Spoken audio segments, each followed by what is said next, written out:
اعوذ باللہ من الشیطان الرجیم بسم اللہ الرحمن الرحیم ربی یسر ولا تعسر وتمم بالخیر۔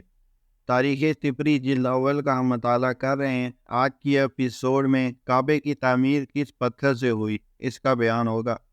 آدم علیہ السلام نے کہا، اے میرے رب، میں یہ کام کیسے سر انجام دے سکتا ہوں، کیونکہ نہ میں اس جگہ سے واقف ہوں اور نہ ہی میں اتنا کبھی ہوں۔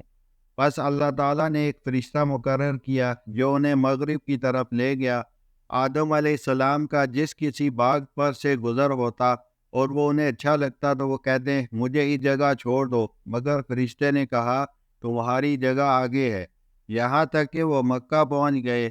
راستے میں جس مقام پر آدم ٹھہرے ان جگہوں پر آبادیاں بنتی چلی گئی، اور جس جس مقام کو چھوڑ دیا وہ سب جنگل و بیابان ہو گئے۔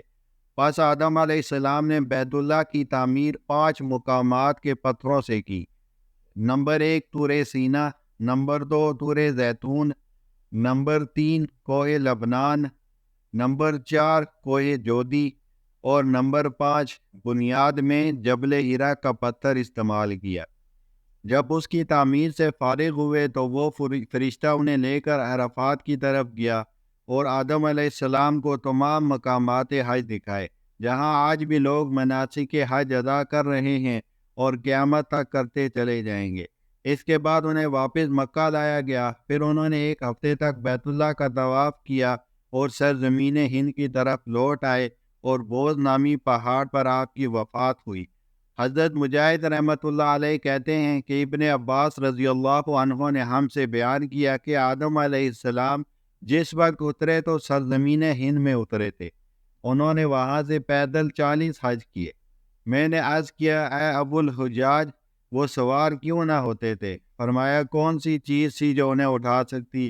اللہ کی قسم، ان کا ایک قدم 3 دن کی مسافت کو طے کرتا تھا اور ان کا سر آسمان کو چھوتا تھا۔ فرشتوں نے ان کی سانسوں کی شکایت کی، پس رحمان نے ان کا قد 40 سال کی مسافت کے بقدر پس کر دیا۔ ابن عمر رضی اللہ عنہ سے روایت ہے کہ اللہ تعالیٰ نے آدم علیہ السلام پر وحی فرمائی کہ بیت اللہ کا حج کرو۔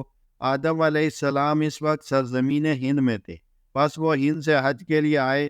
وہ جس جگہ بھی قدم رکھے اس جگہ بستی بن جاتی، اور جو جگہ ان کے قدموں کے درمیان خالی رہ گئی وہ بیابان ہو گئی، یہاں تک کہ وہ بیت اللہ پہنچ گئے۔ پس انہوں نے طواف کیا اور تمام مناسک حج ادا کیے، پھر سرزمین ہند کی طرف لوٹنے کا ارادہ کیا۔ پھر واپسی میں جب وہ عرفات کی تنگ گھاٹی میں پہنچے تو فرشتوں نے ان سے ملاقات کی اور کہا، اے آدم، آپ کا حج کامل و مقبول ہے۔ یہ سن کر آپ حیران ہوئے کہ انہیں کیسے معلوم ہوا۔